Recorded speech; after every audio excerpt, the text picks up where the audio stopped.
जरा सोचिए, बिहार पुलिस का एक जवान गायब हो गया है और बिहार पुलिस को पता ही नहीं है, 4.5 साल में ढूंढ नहीं पाया और ये बता नहीं पाया कि आखिर वो बिहार पुलिस के जवान गए तो गए कहां गए।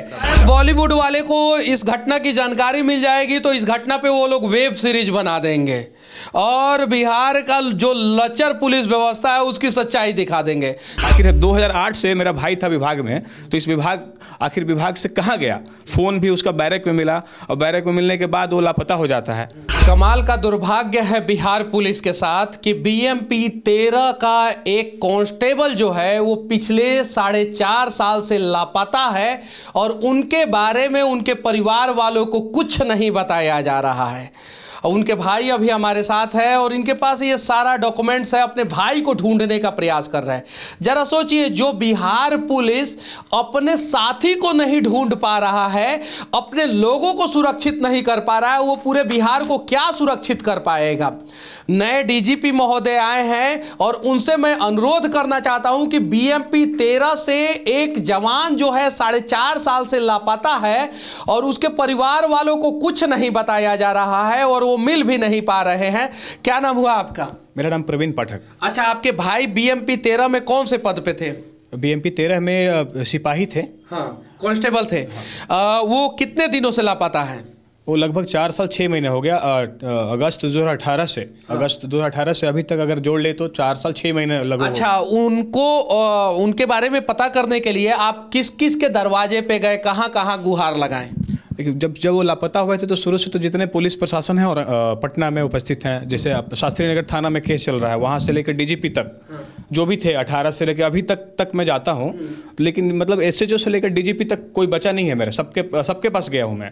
भाई का जो भी जरा सोचिए, बिहार पुलिस का एक जवान गायब हो गया है और बिहार पुलिस को पता ही नहीं है, 4.5 साल में ढूंढ नहीं पाया और ये बता नहीं पाया कि आखिर वो बिहार पुलिस के जवान गए तो गए कहाँ गए।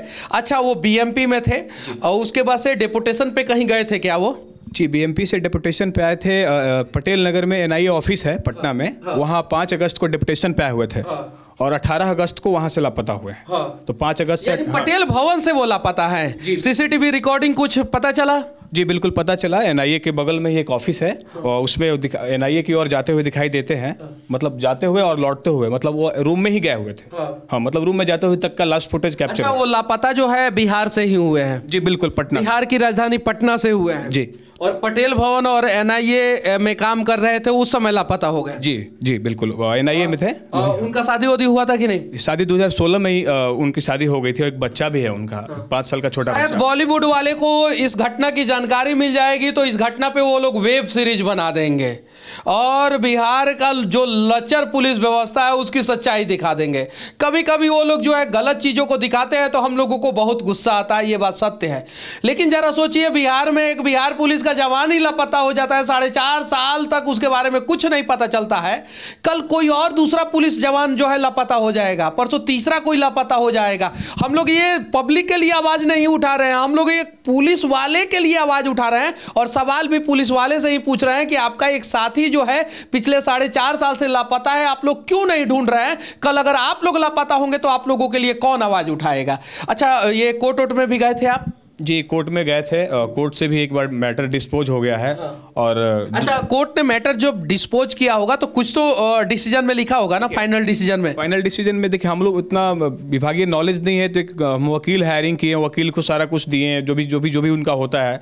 तो लास्ट में मेरा कोविड के टाइम से चल रहा था केस। कोविड से बाद से बीच में 2-3 बार वो इन्वेस्टिगेशन हुआ, इंक्वायरी हुआ और उसके बाद वो डिस्पोज हो गया। तो वकील साहब ने बोला कि जज साहब का कहना है कि आपका जो मैटर है। जज साहब का कहना नहीं होता है, कहीं नहीं तो कहीं जो है आपके जो वकील है वो मतलब कि कुछ चीज़ें आप लोगों से छुपा लिए होंगे या कुछ चीज़ें आप लोगों के पास नहीं आई होगी। जज साहब का कुछ कहना नहीं होता है, जज साहब डायरेक्ट डिसीजन सुनाते हैं और वो डिसीजन में कुछ ना तो कुछ निर्णय होता है। तो उस डिसीजन का कॉपी आपके पास है? जी बिल्कुल, हाँ, कॉपी है मेरे पास। तो उसमें क्या लिखा हुआ है? उसमें वही एनओसी ले लिए वकील साहब ने, वो बैकफुट आ गए हो, मतलब उन्होंने मैटर को क्लोज वापस ले लिया। मतलब मेरा केस जो है, वकील साहब ने मैटर को क्लोज करवा दिया है। हाँ। जी क्लोज हो गया। उसके बाद अब उनका कहना है कि आप पुलिस को अप्रोच करिए, मुख्यालय जाइए।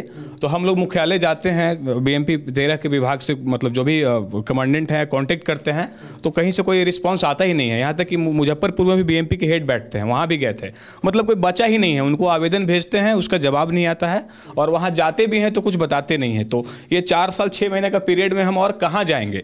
एक छोटा बच्चा है, बच्चा को देखते हैं तो बड़ा होगा तो क्या बोलेगा कि पापा कहाँ हैं? और घर में मतलब ये क्रिटिकल कंडीशन हो गया फैमिली का ना, हम लोग सारे लोग भैया पे डिपेंडेंट थे।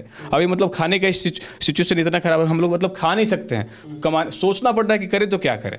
आखिर 2008 से मेरा भाई था विभाग में, तो इस आखिर विभाग से कहाँ गया? फ़ोन भी उसका बैरक में मिला, और बैरक में मिलने के बाद वो लापता हो जाता है।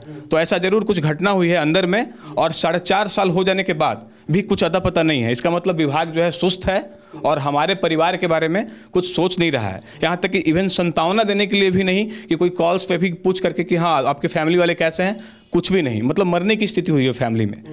विभाग पूरा करप्टेड है, विभाग से कोई एक्सपेक्टेशन नहीं है, और कुछ ऐसा गलत डिसीजन लेने को मेरे को मन करता है कि जैसे कि मैं सुसाइड कर लूँ। उनकी पत्नी क्या करती हैं? पत्नी एज ए हाउस वाइफ हैं। कितने बच्चे हैं उनके? एक बेटा है। और ये सारा कागज जो है कहाँ का है? देखिए सर, मैं ये सारा कागज आपको पटना में जितने IAS IPS हैं, अगर मैं स्टार्ट करूँ सचिवालय DSP से लेकर DGP तक, बीच में जितने भी आते हैं सबको आवेदन दिया हुआ है। हमारे नज़दीकी सांसद महोदय हैं, विधायक जी हैं, उन सबके पास गया हूँ, और प्रूफ है मेरे पास, ये भी है और फ़ोन में भी है। यहाँ तक कि इवन हम PMO में भी चिट्ठी लिखा हूँ, राजनाथ सिंह जी को भी मैंने लिखा था। अच्छा, नए वाले जो DGP साहब आए उनसे मुलाकात हुआ है आपका? नहीं, उनसे मुलाकात नहीं हुई। उनको आपने लेटर लिखा है? नहीं, उनको व्हाट्सअप के थ्रू अभी नए आए हैं, तो हम भी जैसे भाई के जाने के बाद फैमिली का प्रेशर आ गया, तो हम एक बार बिहार पुलिस के नए DGP साहब से आप मिलिए, हो सके तो आपको इंसाफ मिल जाएगा। और हम लोगों को प्रयास करना होगा। एक बिहार पुलिस का कांस्टेबल जो है वो पिछले 4.5 साल से लापता है, और वो अभी नहीं मिल रहे हैं। ये लगातार जो है हर जगह जा रहे हैं, और हर विभाग में इन्होंने माथा टेक लिया है, और कहीं से भी जो है कुछ जानकारी इनको नहीं मिला है। तो विनती है कि एक प्रयास किया जाए, और जितने भी पुलिस बल के जवान हैं वो लोग जो है इस कांस्टेबल को, इनके भाई जो कांस्टेबल थे उनको इंसाफ दिलाने का प्रयास करें, और इस वीडियो को दूर तक पहुंचाएं, ताकि जो है इनके भाई को जो है वो खोजा जा सके, इनके भाई जो है मिल सके, या इनके भाई के साथ अगर कुछ अनहोनी हुई है तो क्यों हुई है, कहाँ पे हुई है, कैसे हुई है, ये सारी चीज़ें जो है वो सबके सामने आना चाहिए। जय हिंद।